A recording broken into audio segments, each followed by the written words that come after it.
when we look at what living a life of Dharma means, in other words, making our actions line up to what we know to be good or right or helpful or beneficial.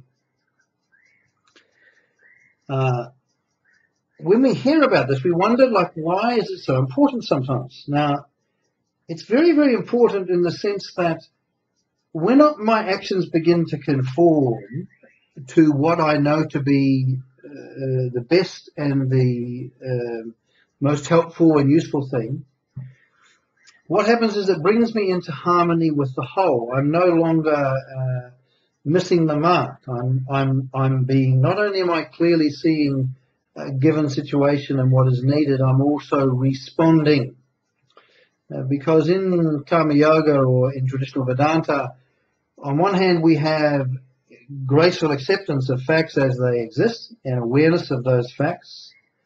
But secondly, we must have a responsiveness that goes along with it. It's no point in just simply, oh, I'm just aware of what's happening.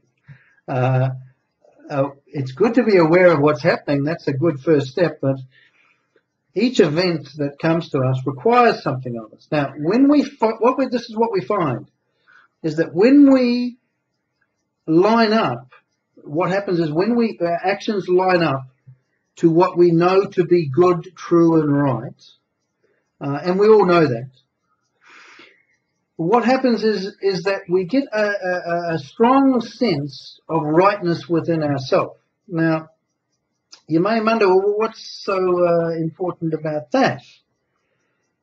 And in order to see the value of this, so living a life of Dharma, a commitment to Dharma, enables me to discover within myself a feeling of rightness within myself. That is not dependent upon situations and things. It's dependent on my relation, my active relation that I have to people and things. Now, when we talk about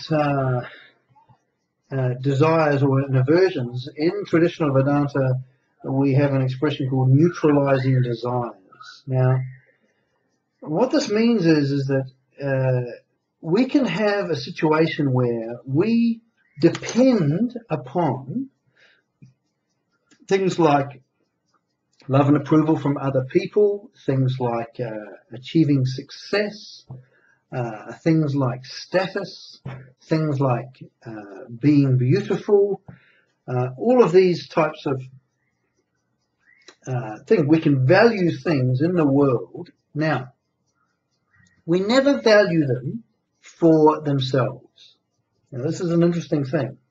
We never value the things that captivate our minds and the things that we desperately want.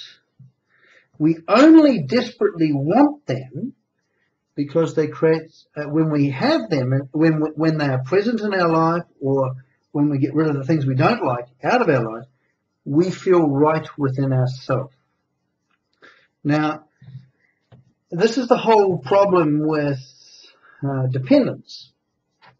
You see, when we depend upon circumstances and other people to feel right within ourselves, we're all over the place. We have the highs and the lows of psychological life. We're feeling good about ourselves, we're feeling bad about ourselves. We're feeling good about ourselves, we're feeling bad about ourselves. We're on a kind of a yo-yo. Now, notice that when I value something, the reason I value it in this way, in the sense that when I value something and feel that this something is important for me so I can feel right within myself, I'm going to feel incredibly upset when I don't possess or have what I think that I need in order to feel right within myself. And so what's going to happen is, let's imagine, for example, that I need love and approval. What's going to happen is that when people give me love and approval, I am going to feel absolutely wonderful. I'm experiencing the high psychologically, aren't I? I'm feeling that feeling of, oh yes, I'm feeling great now. I love this. That's the first part. The problem is when that love and approval is withheld, then suddenly I'm feeling terribly bad. I'm just feeling completely miserable. So what we have here is we have a chopping and changing mind. So psychologically I'm feeling great and good about myself. Then the next minute down we go and I'm feeling bad about myself. Now, when I'm in a state of dependence on objects, I can't just simply get rid of them by going, I'm not going to be dependent on them. I'm just not going to be. Sorry, it doesn't work that way. If you, as an individual, feel good psychologically and depend upon an object to feel good psychologically within yourself, the presence of certain objects like the love and approval of other people, that's not going to change, because there's a tremendous demand in one sense to feel right within myself. Now, here's the trick. And this is the key to what we call neutralizing desires. When I live a life of Dharma, what happens is a sense of rightness in myself arises, and so that my dependence on things to make me feel right, relatively speaking, starts to go away. In other words, the object that I am captivated by and really think that I need in order to be happy, it has no longer the power to disturb me.